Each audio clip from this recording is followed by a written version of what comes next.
Here we are at Bella Vista, site number 923, Bella Vista Village, Mesa, Arizona. This is our site, and we are going to go over our coach here a little bit, both outside and inside.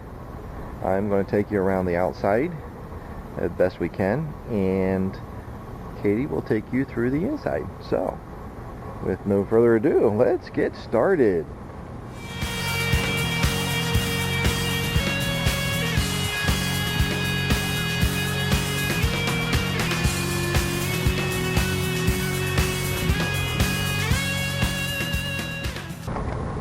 Here we are. Welcome to the Leshes.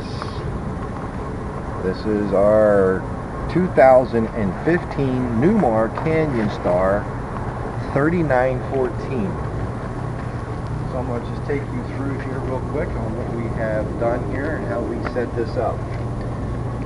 Because we are on a concrete patio here, it's kind of hard for me to put down some dog ties or dog run things that go down into the ground in order for this to be pulled down. So what I've done is I just put a bungee cord here on the inside of the tire and brought this and pulled it down and strapped it down this way. It still gives it a little bit of a spring, but yet it won't let the awning take off and go whenever we have a pretty heavy wind that comes through.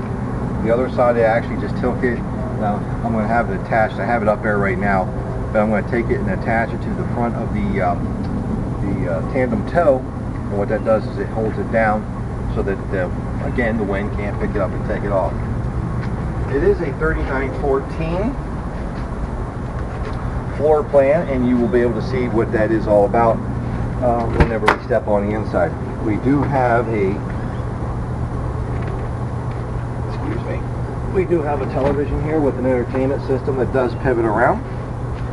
It's a Sony TV, not sure the size of it, but it works for the outside. Whenever we want to sit outside and have entertainment outside, we can do that. You have a storage here. It's a smaller door. That's where I have my tools and stuff. We have some other storages here, which we'll try to get down here and let you see. It's not a very large pass-through, but there is a smaller pass-through. I do have some stuff up there right now, and on the other side we'll be able to show you that a little bit better here.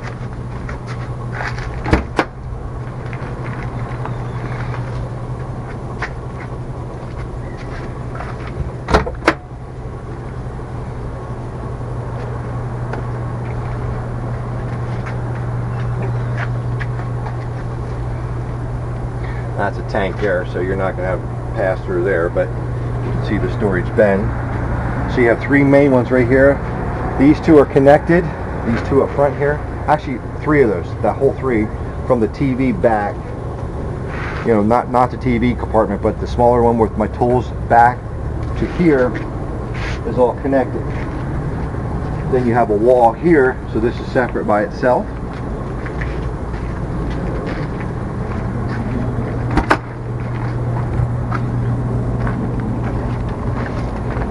You have a small storage here. This is where I have most of my stuff for the car and the motorcycle. And in the back here, if you can see, is your electronics connections.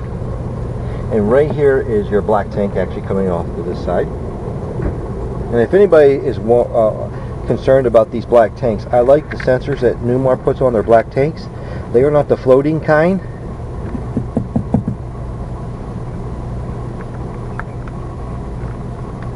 So it's nice.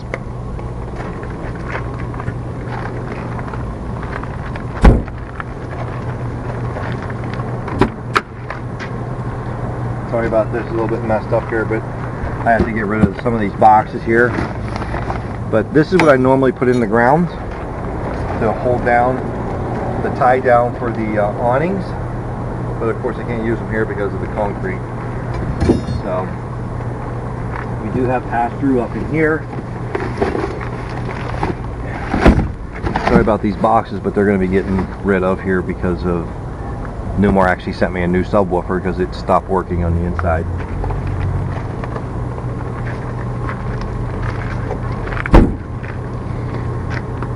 one's locked. So, but anyways, it's a big storage area there. It has a really nice pass-through. I might be able to show it to you on the other side. So, on the back here, we do have a ladder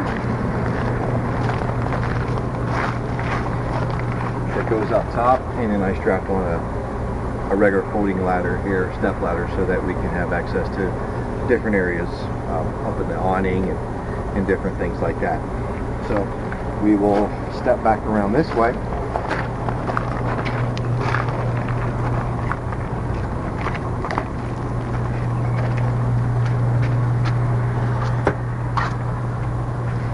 In case anybody's interested, this side over here is actually on a spring on the awning.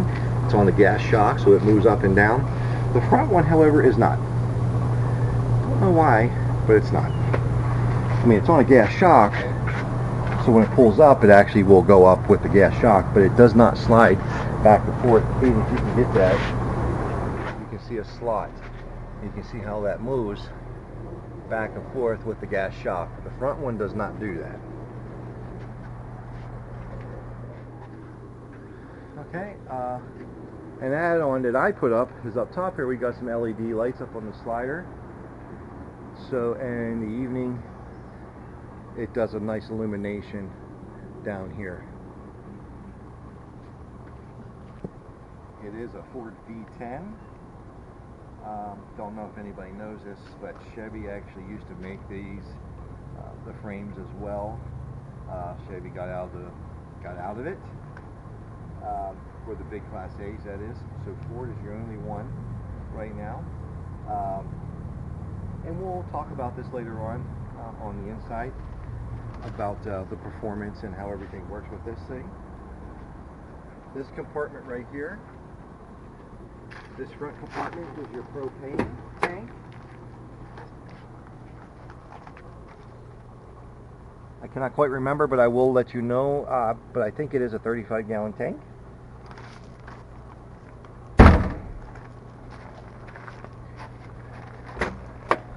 This one here is our generator. We have a 7000 Cummins Owen. That is an upgrade. Standard is a 55 or a 5500. Okay, these are locked. So, but here's your other side for your pass-throughs.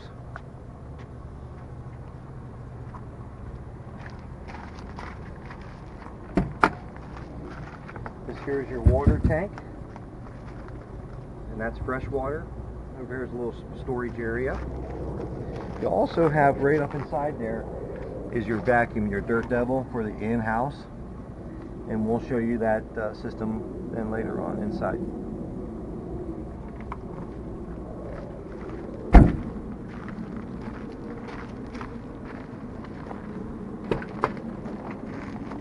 This right here is the favorite compartment of everybody that takes care of a RV black and gray tank system.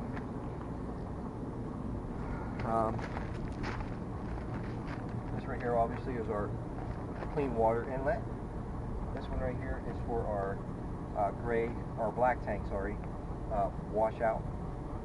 It's on a separate line. Plus, I always turn off the fresh water system while I am flushing out the black tank. Something to think about.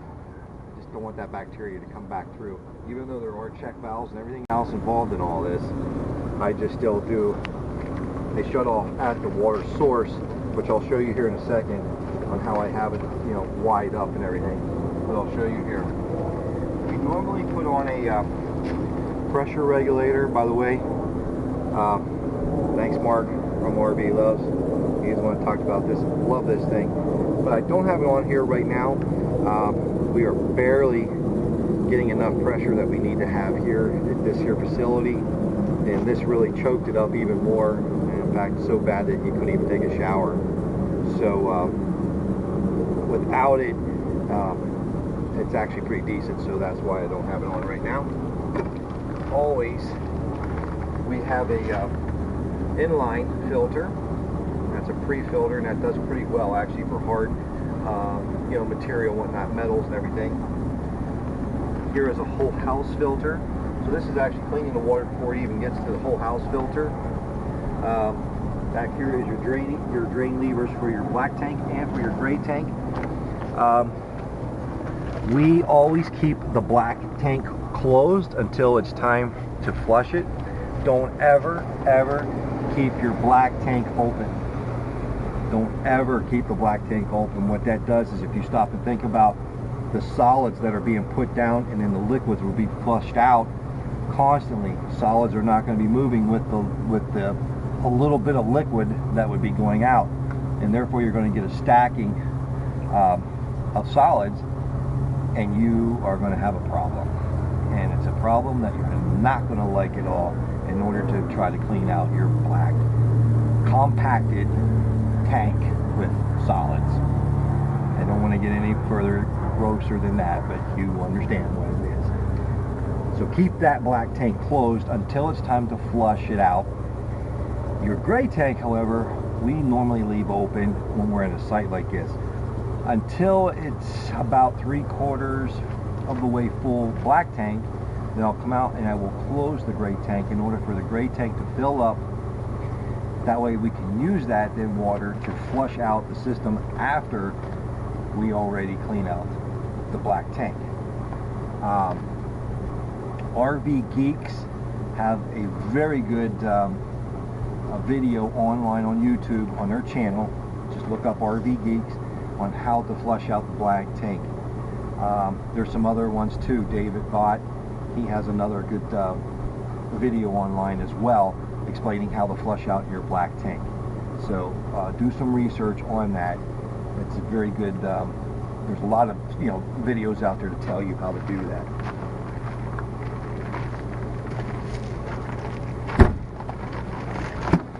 And here's a smaller compartment, and you can see there is a pass-through there, and that's where I keep most of my longer rods and stuff for brooms, clean things like that. And here is the other side of the pass-through that I couldn't open up on the other side. And that one's actually a pretty big pass-through. That's where we keep our rocking chairs and the table and stuff like that when we're driving. And here, I'll grab the camera and show you guys something here. This is the Progressive Industries surge protector that we have put on, and right here is your monitor. You probably can't see it, but it is the one that's monitoring. Guys, if you're out running around from park to park to park, I highly recommend that you get a surge protector. This is a 50 amp one, and this one is one that is mounted inside my coach, so I don't have to plug it in and unplug it. It's just here. There are some positive things with that, and there are some negative things with that. One, the first one I had installed here went out. We went to South Carolina, got to the park, plugged it in, and it was dead. Therefore, I had to get inside here and unwire this and up here and then go back direct. So I was without protection. That's negative, because I had to do all that. If it would have been the type where you plug in at the source, then all I would have had done was go to a RV shop and pick a new one up, and just plug it in, and you're back in business. I personally like it this way only because it's going to be a lot harder for someone to steal it. And sometimes you can get into some parks, not everywhere, but some places you can get into some parks where people have sticky fingers. So, and that's not a cheap accessory, but that is the Progressive Industries one that we have. And here is the booklet for it. It is the EMS-HW50C. Okay. This is how we have the water hooked up. This is my fresh water. I have a Y here. This is open currently right now for fresh water. It is closed for the flushing of the gray black tank. Sorry. But whenever I go to turn and flush the black tank, I will turn this one off. So we'll push this to the off position, whatever way it goes, and then we will open up this one. So that way there's no contamination happening. There are, like I said, check valves and everything else on the inside of that black tank as well, and it will not allow any back pressure. But just in case that fails, I'm not coming back and polluting the water system, and I don't ever want to do that, not only for my family but for the health of other people around me. So I always do it this way.